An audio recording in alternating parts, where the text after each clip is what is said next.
Hi friends, ಇವತ್ತು ನಾನು ಒಂದು ಟಾಪಿಕ್ ಬಗ್ಗೆ ಮಾತಾಡಬೇಕು ಅಂತ ಅಂದ್ಕೊಂಡೆ. ಕಾಮನ್ನಾಗಿ ಹಳ್ಳಿ ಕಡೆ ಏನಿರ್ತಾರೆ ನೋಡಿ, ಅವರೆಲ್ಲ ಇನ್ಶೂರೆನ್ಸು ಆ ಥರ ಏನೂ ಮಾಡ್ಕೊಂಡಿರಲ್ಲ. ನಿಮ್ಗೆ ಗೊತ್ತು, ನಮಗೂ ಗೊತ್ತು, ನಮ್ಮ ಪೇರೆಂಟ್ಸ್ ಎಲ್ಲ ಮಾಡ್ಕೊಂಡಿರಲ್ಲ ಹಳ್ಳಿ ಕಡೆ ಇರೋರೆಲ್ಲ.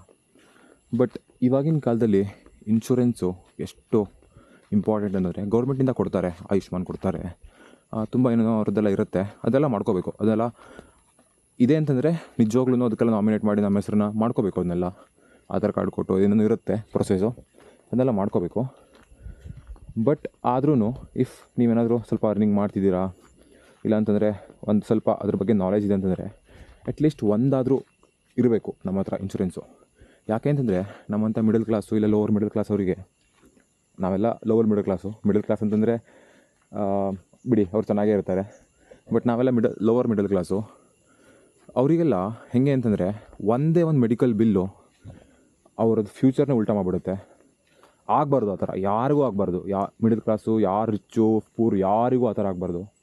ಬಟ್ ಎಲ್ಲರೂ ಇವಾಗ ಮಿಡಲ್ ಕ್ಲಾಸ್ ಒಂದೇ ಇನ್ಶೂರೆನ್ಸ್ ಮಾಡ್ಕೋಬೇಕು ಅಂತಲ್ಲ, ಎಲ್ಲರೂ ಮಾಡ್ಕೋಬೇಕು ಇನ್ಶೂರೆನ್ಸ್ನ. ಯಾಕೆಂತಂದರೆ ಅನಿಸುತ್ತೆ ನಮಗೆ ವರ್ಷ ಇಷ್ಟು ಕೊಡಬೇಕು ಅಷ್ಟು ಕೊಡಬೇಕು ಅಂತ ಅನಿಸುತ್ತೆ. ಬಟ್ ಒಂದೇ ಒಂದು ಮೆಡಿಕಲ್ ಬಿಲ್ಲು ನಮ್ಮ ಫ್ಯೂಚರ್ನೇ ಉಲ್ಟಾ ಮಾಡುತ್ತೆ. ಸೊ ಒಂದು ಪ್ಲ್ಯಾನ್ ಮಾಡಿ ಚಿಕ್ಕ ಇನ್ಶೂರೆನ್ಸ್ ಆದರೂ ಓಕೆ, ಯಾಕಂದರೆ ಗೌರ್ಮೆಂಟಿಂದ ಸ್ವಲ್ಪ ಫೆಸಿಲಿಟಿ ಇದ್ದಿರುತ್ತೆ.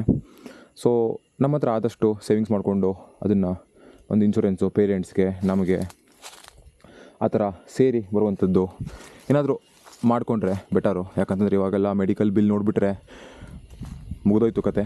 ಮೆಡಿಕಲ್ ಬಿಲ್ಲು ಮತ್ತು ಮಕ್ಕಳನ್ನ ಸ್ಕೂಲ್ ಸೇರ್ಸೋಕ್ಕೆ ಸ್ಕೂಲ್ ಫೀಸು, ಅದು ಎರಡು ಮಾತ್ರ ನೋಡೋಕ್ಕಾಗಲ್ಲ. ಆ ಥರ ಇರುತ್ತೆ. ಎಷ್ಟು ಸೊನ್ನೆ ಹಾಕ್ತಾರೆ ಅಂತಲೇ ಗೊತ್ತಾಗಲ್ಲ, ಅಷ್ಟಿರುತ್ತೆ. ಸೊ ನಾನು ಸಜೆಷನ್ ಮಾಡ್ತೀನಿ ಅಂತಂದರೆ ಅಟ್ಲೀಸ್ಟ್ ಒಂದು ಇನ್ಶೂರೆನ್ಸ್ನ ಮಾಡ್ಕೊಳ್ಳಿ. ನಿಮಗೂ ಹೆಲ್ಪ್ ಆಗುತ್ತೆ, ನಿಮ್ಮ ಪೇರೆಂಟ್ಸ್ಗೂ ಹೆಲ್ಪ್ ಆಗುತ್ತೆ ಏನಾದರೂ ಸಮಸ್ಯೆ ಆದರೆ ಅಂತ ನಾನು ಹೇಳ್ತೀನಿ.